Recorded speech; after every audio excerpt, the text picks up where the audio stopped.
ओम नमो भगवते वासुदेवाय। संतोषी माता की जय। आज है शुक्रवार और आज के दिन हम आपको सुनाएंगे संतोषी माता के व्रत की कथा। शुक्रवार के दिन संतोषी माता के व्रत की कथा सुनने से या पढ़ने से सभी प्रकार की मनोकामनाएं पूर्ण होती हैं। और इसके अलावा हमारे चैनल पर आप सभी प्रकार की व्रत कथाएं और महात्म्य भी सुन सकते हैं। इसके लिए अगर अभी तक आपने चैनल को सब्सक्राइब नहीं किया है तो चैनल को सब्सक्राइब करके बेल आइकन पर क्लिक कर लीजिए। और आज की ये कथा अच्छी लगे तो लाइक अवश्य कीजिए, क्योंकि आपके लाइक से ही हमें ये पता चलता है कि आपको हमारा वीडियो पसंद आया है। तो चलिए अब हम शुरू करते हैं संतोषी माता के व्रत की कथा। एक बुढ़िया थी और उसके 7 पुत्र थे। 6 कमाने वाले थे, एक निकम्मा था। बुढ़िया माँ 6 पुत्रों की रसोई बनाती, भोजन कराती और पीछे से जो कुछ बचता तो 7वें को दे देती थी। परंतु वह बड़ा भोला भाला था, मन में कुछ भी विचार नहीं करता था। एक दिन वह अपनी बहू से बोला, देखो मेरी माता का मुझ पर कितना प्यार है। वह बोली, क्यों नहीं, सबका झूठा बचा हुआ तुमको खिलाती है। वह बोला, ऐसा नहीं हो सकता, मैं अपनी आंखों से न देखूं तब तक नहीं मान सकता। तो बहू ने हंसकर कहा, देख लोगे तो मान लोगे। कुछ दिन बाद फिर बड़ा त्योहार आया। घर में 7 प्रकार के भोजन और चूरमा के लड्डू बने। वह जांचने के लिए सिर के दर्द का बहाना बनाकर पतला कपड़ा अपने सिर पर ओढ़कर रसोई घर में सो गया और कपड़े में से सब देखता रहा। 6 भाई भोजन करने आए। उसने देखा माँ ने उनके लिए सुंदर सुंदर आसन बिछाए, 7 प्रकार की रसोई परोसी और आग्रह करके उन्हें जिमाती रही। वह कपड़े में से सब देखता रहा। 6 भाई भोजन करके उठे तो माता ने उनकी जूठी थालियों में से लड्डुओं के टुकड़ों को उठाया और एक लड्डू बनाया। जूठन साफ कर बुढ़िया माँ ने पुकारा, उठो बेटा, 6 भाई अब भोजन कर गए हैं, तू ही बाकी है, कब खाएगा। वह कहने लगा, माँ मुझे भोजन नहीं करना, मैं परदेश जा रहा हूँ। तो माता ने कहा, कल जाता हो तो आज ही चला जा। वह बोला, हाँ हाँ माँ, मैं आज ही जा रहा हूँ। यह कहकर वह घर से निकल गया। चलते समय बहू की याद आई। वह गौशाला में उपले थाप रही थी। वहीं जाकर उससे बोला, हम जावें परदेश को, आवेंगे कुछ काल, तुम रहियो संतोष से, धर्म आपनो पाल। तो वह बोली, जाओ पिया आनंद से, हमरो सोच हटाए, राम भरोसे हम रहें और ईश्वर तुम्हें सहाय। देव निशानी आपनी, देख धरु में धीर, सुध हमरी न बिसारियो, रखियो मन गंभीर। वह बोला, मेरे पास तो कुछ नहीं है, ये अंगूठी है सो ले लो और अपनी कुछ निशानी मुझे दे दो। तो वह बोली, मेरे पास क्या है, यह गोबर से भरा हाथ है। ऐसा कहकर उसकी पीठ में गोबर के हाथ की थाप मार दी। अब बुढ़िया का बेटा चल दिया। चलते चलते दूर देश में पहुंचा। वहां पर एक साहूकार की दुकान थी। वहां जाकर कहने लगा, भाई मुझे नौकरी पर रख लो। साहूकार को जरूरत थी। बोला, ठीक है, रह जा। लड़के ने पूछा, तनख्वाह क्या दोगे।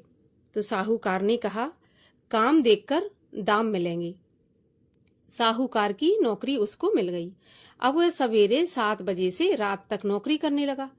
कुछ दिनों में दुकान का सारा लेन देन, हिसाब किताब, ग्राहकों को माल बेचना, सारा काम करने लगा। साहूकार के 7-8 नौकर थे। वे सभी चक्कर में पड़ गए कि यह तो बहुत होशियार बन गया। सेठ ने भी काम देखा और 3 महीने में उसे मुनाफे का आधे साझेदार बना लिया। वह 12 वर्ष में ही नामी सेठ बन गया और मालिक सारा कारोबार उसी के ऊपर छोड़कर बाहर चला गया। अब बहू पर क्या बीती वो सुनो। सास ससुर उसे दुख देने लगे। सारी गृहस्थी का काम करा के उसे लकड़ी लेने जंगल में भेजते। इस बीच घर की रोटियों के आटे से जो भूसी निकलती उसकी रोटी बनाकर रख दी जाती और फूटे नारियल के खोपरे में पानी। इस तरह दिन बीतते रहे। एक दिन वह लकड़ी लेने जा रही थी कि रास्ते में बहुत सी स्त्रियां संतोषी माता का व्रत कर रही थीं। वह वहां पर खड़ी होकर कथा सुनकर बोली, बहनों यह तुम किस देवता का व्रत कर रही हो और इसके करने से क्या फल मिलता है। इस व्रत के करने की विधि क्या है। यदि तुम अपने इस व्रत का विधान मुझे समझाकर कहोगी तो मैं तुम्हारा बहुत एहसान मानूंगी। तब उनमें से एक स्त्री बोली, सुनो, ये संतोषी माता का व्रत है। इसके करने से निर्धनता, दरिद्रता का नाश होता है और लक्ष्मी आती है। मन की चिंताएं दूर होती हैं। घर में सुख होने से मन को प्रसन्नता और शांति मिलती है। निपुत्री को पुत्र मिलता है। प्रियतम बाहर गया हो तो जल्दी आ जाता है। कुंवारी कन्या को मनपसंद वर मिलता है। राजद्वारे में बहुत दिनों से मुकदमा चलता हो तो खत्म हो जाता है। सब तरह सुख शांति हो, घर में धन जमा हो, पैसा जायदाद का लाभ हो, रोग दूर हो जाए और जो भी मनोकामना हो वो सब इस संतोषी माता की कृपा से पूरी हो जाती हैं। इसमें कोई संदेह नहीं है। वह पूछने लगी, यह व्रत कैसे किया जाता है, यह भी बताओ तो बड़ी कृपा होगी। स्त्री कहने लगी, 1.25 रुपए का गुड़ और चना लेना, इच्छा हो तो 5.25 रुपए का ले लेना या फिर 11.25 रुपए का, अपनी सहूलियत के अनुसार जैसा हो सवाया ही लेना। बिना किसी परेशानी, श्रद्धा और प्रेम से जितना बन सके सवाया ले लेना। 1.25 रुपए से 5.25 रुपए तथा इससे भी ज्यादा शक्ति और भक्ति के अनुसार लेना। हर शुक्रवार को निराहार रहकर कथा कहना और सुनना। इसके बीच क्रम टूटे नहीं। लगातार नियम पालन करना। सुनने वाला कोई न मिले तो घी का दीपक जलाकर उसके सामने जल के पात्र को रखकर कथा कहना, परंतु नियम न टूटे। जब तक कार्य सिद्ध न हो नियम पालन करना और कार्य सिद्ध हो जाने पर ही व्रत का उद्यापन करना। 3 महीने में माता पूरा फल प्रदान करती है। यदि किसी के खोटे ग्रह हों तो भी माता 1 वर्ष में अवश्य कार्य सिद्ध करती हैं। कार्य सिद्ध होने पर ही व्रत का उद्यापन करना चाहिए, बीच में नहीं करना चाहिए। उद्यापन में 2.5 सेर आटे का खाजा तथा इसी नाप से खीर तथा चने का साग बनाना। 8 लड़कों को भोजन कराना। जहां तक मिले देवर, जेठ, भाई, बंधु, कुटुंब के लड़के लेना। ना मिले तो रिश्तेदारों और पड़ोसियों के लड़के बुला लेना। उन्हें बुलाकर भोजन कराना। यथाशक्ति दक्षिणा देकर माता का नियम पूरा करना। उस दिन घर में कोई खटाई न खाए, इस बात का ध्यान रखना। यह सुनकर बुढ़िया के लड़के की बहू चल दी। रास्ते में लकड़ी के बोझ को बेच दिया और उन पैसों से गुड़ चना लेकर माता के व्रत की तैयारी करके आगे चली और सामने मंदिर देखकर पूछने लगी, यह मंदिर किसका है? तब सब लोग कहने लगे, यह संतोषी माता का मंदिर है। यह सुनकर माता के मंदिर में जाकर माता के चरणों में लौटने लगी। दीन होकर विनती करने लगी, माँ, मैं निपट मूर्ख हूँ, व्रत के नियम कुछ नहीं जानती, मैं बहुत दुखी हूँ। हे माता जगत जननी, आप मेरा दुख दूर करें, मैं आपकी शरण में हूँ। माता को दया आई। एक शुक्रवार बीता कि दूसरे शुक्रवार को ही इसके पति का पत्र आया और तीसरे को उसका भेजा हुआ पैसा भी आ पहुंचा। यह देखकर जिठानी मुंह सिकोड़ने लगी, इतने दिनों में इतना पैसा आया, इसमें क्या बड़ाई है। लड़के ताने देने लगे। काकी के पास अब पत्र आने लगे, रुपया आने लगा। अब तो काकी की खातिर बढ़ेगी, अब तो काकी बुलाने से भी नहीं बोलेगी। इस प्रकार ताना मारने लगे। बेचारी सरलता से कहती, भैया पत्र आए, रुपया आए तो हम सबके लिए अच्छा है। ऐसा कहकर आंखों में आंसू भरकर संतोषी माता के मंदिर में आकर मातेश्वरी के चरणों में गिरकर रोने लगी। माँ, मैंने तुमसे पैसा तो नहीं मांगा, मुझे पैसे से क्या काम है, मुझे तो अपने सुहाग से काम है, मैं तो अपने स्वामी के दर्शन और सेवा मांगती हूँ। तब माता ने प्रसन्न होकर कहा, जा बेटी, तेरा स्वामी आएगा। यह सुनकर खुशी से बावली होकर घर में जाकर काम करने लगी। अब संतोषी माँ सोचने लगी कि इस भोली पुत्री से मैंने कह तो दिया तेरा पति आएगा, पर आएगा कहाँ से? वह तो सपने में भी इसे याद नहीं करता, उसे याद दिलाने मुझे ही जाना पड़ेगा। इस प्रकार माता बुढ़िया के बेटे के पास जाकर स्वप्न में प्रकट होकर कहने लगी, साहूकार के बेटे, सोता है या जागता है? वह बोला, माता, सोता भी नहीं हूँ, जागता भी नहीं हूँ, बीच में ही हूँ, कहिए क्या आज्ञा है? माँ कहने लगी, तेरा घर बार है या नहीं? वह बोला, माता, मेरा सब कुछ है, माँ बाप, भाई बहन, बहू, क्या कमी है? माँ बोली, भोले पुत्र, तेरी पत्नी बहुत कष्ट उठा रही है, माँ बाप उसे दुख दे रहे हैं, वह तेरे लिए तरस रही है, तू उसकी सुध ले। वह बोला, हाँ माता, यह तो मुझे मालूम है, परंतु मैं जाऊं तो जाऊं कैसे? परदेश की बात है, लेन देन का कोई हिसाब नहीं है, जाने का कोई रास्ता नजर नहीं आता, कैसे चला जाऊं? माँ कहने लगी, मेरी बात मान, सवेरे नहा धोकर संतोषी माता का नाम लेकर घी का दीपक जलाकर दंडवत करके दुकान पर जा बैठना। देखते देखते तेरा लेन देन सब चुक जाएगा, जमा माल बिक जाएगा, सांझ होते होते धन का ढेर लग जाएगा। वह सवेरे बहुत जल्दी उठकर स्नान करके संतोषी माँ को दंडवत करके घी का दीपक जला दुकान पर जा बैठा। थोड़ी देर में वह क्या देखता है कि देने वाले रुपया लाए, लेने वाले हिसाब लेने लगे। कोठे में भरे सामानों के खरीदार नगद दाम में सौदा करने लगे। शाम तक धन का ढेर लग गया। माता का चमत्कार देखकर प्रसन्न हो मन में माता का नाम लेकर घर ले जाने के वास्ते गहना कपड़ा खरीदने लगा और वहां के काम से निपटकर घर को रवाना हुआ। वहां बहू बेचारी जंगल में लकड़ी लेने जाती है। लौटते वक्त माँ के मंदिर पर विश्राम करती है। वह तो उसका रोज रुकने का स्थान था। दूर से धूल उड़ती देखकर वह माता से पूछती है, माता ये धूल कैसी उड़ रही है? माँ कहती है, पुत्री तेरा पति आ रहा है, अब तू ऐसा कर, लकड़ियों के 3 बोझ बना ले, एक नदी के किनारे रख ले, दूसरा मेरे मंदिर पर और तीसरा अपने सिर पर रख। तेरे पति को लकड़ी का गट्ठा देखकर मोह पैदा होगा, वह वहां रुकेगा, नाश्ता पानी बना खाकर माँ से मिलने जाएगा।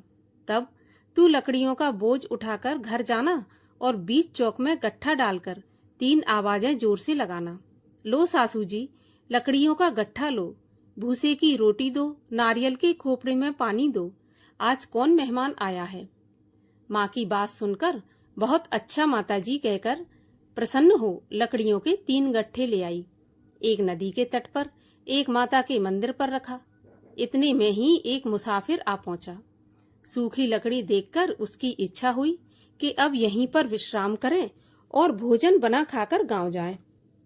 इस प्रकार भोजन बना विश्राम कर वह गांव को गया। सबसे प्रेम से मिला। उसी समय बहू सिर पर लकड़ी का गट्ठा लिए आती है। लकड़ी का भारी बोझ आंगन में डालकर जोर से 3 आवाज देती है, लो सासू जी लकड़ी का गट्ठा लो, भूसे की रोटी दो, नारियल के खोपरे में पानी दो, आज कौन मेहमान आया है? यह सुनकर सास बाहर आकर अपने दिए हुए कष्टों को भुलाते हुए कहती है, बहू ऐसा क्यों कहती है? तेरा मालिक ही तो आया है, आ बैठ, मीठा भात खा, भोजन कर, कपड़े गहने पहन। इतने में आवाज सुनकर उसका स्वामी बाहर आता है और अंगूठी को देख व्याकुल होकर माँ से पूछता है, माँ यह कौन है? माँ कहती है, बेटा ये तेरी बहू है। आज 12 वर्ष हो गए जब से तू गया है, तब से सारे गांव में जानवर की तरह भटकती फिरती है, कामकाज घर का कुछ करती नहीं, 4 समय आकर खा जाती है। अब तुझे देखकर भूसे की रोटी और नारियल के खोपरे में पानी मांग रही है। वह लज्जित होकर बोला, ठीक है माँ, मैंने इसे भी देखा है और तुम्हें भी देखा है। अब मुझे दूसरे घर की चाबी दो तो मैं उसमें जाकर रहूंगा। माँ बोली, ठीक है बेटा, जैसी तेरी मर्जी। यह कहकर माँ ने चाबी का गुच्छा पटक दिया। उसने चाबी लेकर दूसरे कमरे में, जो कि तीसरे मंजिल के ऊपर था, उसे खोलकर सारा सामान जमाया। एक दिन में ही वहां राजा के महल जैसा ठाट बाट बन गया। अब क्या था, वे दोनों पति पत्नी सुखपूर्वक रहने लगे। इतने में अगला शुक्रवार आया तो बहू ने अपने पति से कहा कि मुझे माता का उद्यापन करना है। तो पति बोला, ठीक है, खुशी से करो। वह तुरंत ही उद्यापन की तैयारी करने लगी। जेठ के लड़कों को भोजन के लिए कहने गई। उन्होंने मंजूर किया, परंतु पीछे से जिठानी अपने बच्चों को सिखाती है, देखो भोजन के समय सब लोग खटाई मांगना, जिससे उसका उद्यापन पूरा ना हो सके। लड़के जीमने आए, खीर पेट भर के खाई, परंतु याद आते ही कहने लगे, हमें कुछ खटाई दो, खीर खाना हमें नहीं भाता, देखकर अरुचि होती है। बहू कहने लगी, खटाई खाने को नहीं मिलेगी, यह तो संतोषी माता का प्रसाद है। लड़के तुरंत उठकर खड़े हो गए और बोले, पैसे लाओ। भोली बहू कुछ जानती नहीं थी तो उन्हें पैसे दे दिए। लड़के उसी समय जाकर के इमली लेकर खाने लगे। यह देखकर बहू पर संतोषी माता ने प्रकोप किया। राजा के दूत उसके पति को पकड़ कर ले गए। जेठ जेठानी मनमाने खोटे वचन कहने लगे। लूट लूट कर धन इकट्ठा करके लाया था, सो राजा के दूत पकड़ कर ले गए। अब सब मालूम पड़ जाएगा जब जेल की हवा खाएगा। बहू से ऐसे वचन सहन नहीं हुए। रोती रोती माता के मंदिर में पहुंची और बोली, माता तुमने यह क्या किया? हंसाकर अब क्यों रुलाने लगी? माता बोली, पुत्री तूने उद्यापन करके मेरा व्रत भंग किया है। इतनी जल्दी सारी बातें भुला दी। वह कहने लगी, माता भूली तो नहीं हूं, ना ही कुछ अपराध किया है। मुझे तो लड़कों ने भूल में डाल दिया। मैंने भूल से उन्हें पैसे दे दिए। मुझे क्षमा कर दो माँ। माँ बोली, ऐसी भी कहीं भूल होती है? वह बोली, माता मुझे माफ कर दो, मैं फिर से आपका उद्यापन करूंगी। तो माँ बोली, अब भूल मत करना। वह बोली, माता अब भूल नहीं होगी। अब मुझे बताओ मेरे पति कैसे आएंगे? तब माता बोली, जा तेरा पति तुझे रास्ते में ही आता मिलेगा। वह घर को चली। रास्ते में पति आता मिला तो उसने पूछा कि तुम कहाँ गए थे? तब वह कहने लगा, इतना धन कमाया है, उसका टैक्स राजा ने मांगा था तो वही भरने गया था। वह प्रसन्न होकर बोली, भला हुआ, अब घर चलो। कुछ दिन बाद फिर शुक्रवार आया तो वह बोली, मुझे माता का उद्यापन करना है। तो पति ने कहा, ठीक है करो। वह फिर से जेठ के लड़कों को भोजन के लिए कहने के लिए गई। जेठानी ने पहले तो एक दो बातें सुनाई और फिर लड़कों को सिखा दिया कि तुम अब पहले ही खटाई मांगना। लड़के कहने लगे, खीर खाना हमें नहीं भाता, जी बिगड़ता है, कुछ खटाई खाने को दो। तो वह बोली, खटाई खाने को नहीं मिलेगी, खाना हो तो खाओ। ऐसा कहकर वह ब्राह्मणों के लड़कों को लाकर भोजन कराने लगी। यथाशक्ति दक्षिणा की जगह उन्हें एक एक फल दिया। इससे संतोषी माता प्रसन्न हुई। माता की कृपा होते ही 9वें महीने उसको चंद्रमा के समान सुंदर पुत्र प्राप्त हुआ। पुत्र को लेकर प्रतिदिन माता जी के मंदिर में जाने लगी। एक दिन माँ ने सोचा कि यह रोज मेरे मंदिर में आती है, आज क्यों ना मैं ही इसके घर चलूं, इसका आसरा देखूं तो सही। ऐसा विचार कर माता ने भयानक रूप बनाया। गुड़ और चने से सना मुख, ऊपर से सूंड के समान होंठ, उस पर मक्खियां भिन भिना रही थीं। दहलीज में पांव रखते ही उसकी सास चिल्लाई, देखो कोई चुड़ैल आ रही है, लड़को इसे भगाओ नहीं तो वह किसी को खा जाएगी। लड़के डरने लगे और चिल्लाकर खिड़की बंद करने लगे। छोटी बहू रोशनदान में से देख रही थी तो प्रसन्नता से पगली होकर चिल्लाने लगी, आज मेरी माताजी मेरे घर आई हैं। यह कहकर बच्चे को दूध पिलाने से हटाती है। इतने में सास का क्रोध फूट पड़ा। बोली, देखो कैसे उतावली हुई है, जो बच्चे को पटक दिया। इतने में माँ के प्रताप से जहां देखो वहां लड़के ही लड़के नजर आने लगे। वह बोली, माँ जी मैं जिनका व्रत करती हूँ ये वही संतोषी माता है। इतना कहकर झट से सारे घर के किवाड़ खोल दिए। सबने माता के चरण पकड़ लिए और विनती करके कहने लगे, माता हम मूर्ख हैं, हम अज्ञानी हैं, पापी हैं। तुम्हारे व्रत की विधि हम नहीं जानते। आपका व्रत भंग करके हमने बहुत बड़ा अपराध किया है। हे माता आप हमारा अपराध क्षमा करो। इस प्रकार माता प्रसन्न हुई। माता ने बहू को जैसा फल दिया वैसा सबको दें। जो यह कथा पढ़े या सुने उसका मनोरथ पूर्ण हो। बोलिए संतोषी माता की जय। संतोषी माता की आरती। जय संतोषी माता मैया, जय संतोषी माता, अपने सेवक जन की सुख संपत्ति दाता। जय संतोषी माता, सुंदर चीर सुनहरी, माँ धारण कीनो, हीरा पन्ना दम के, तन श्रृंगार लीनो।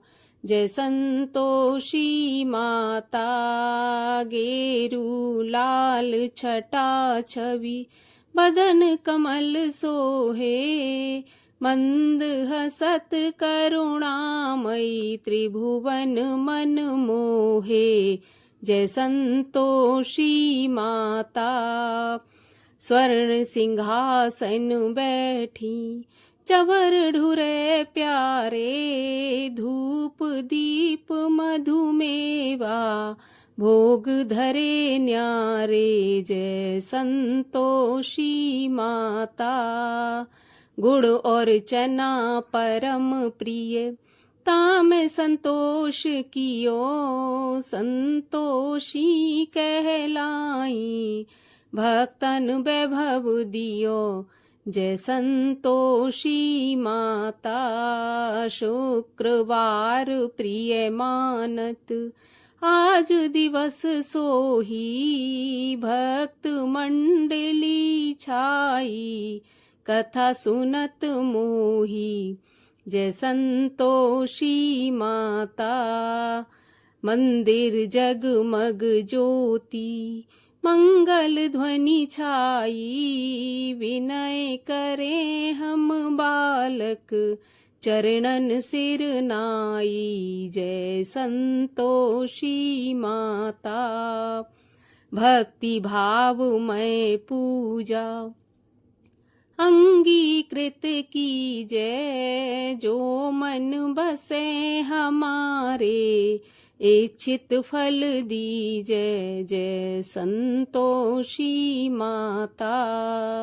दुखी दरिद्री रोगी संकट मुक्त किए, बहुधन धान्य भरे घर सुख सौभाग्य दिए।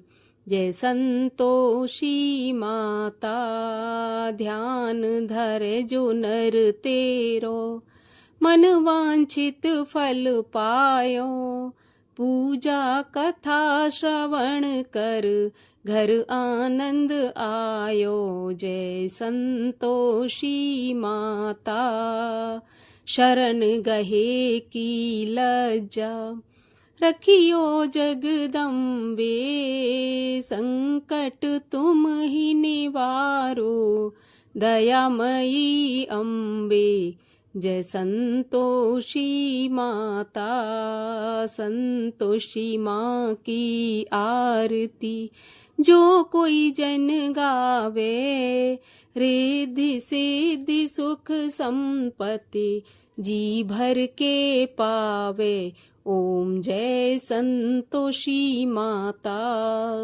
बोलिए संतोषी माता की जय।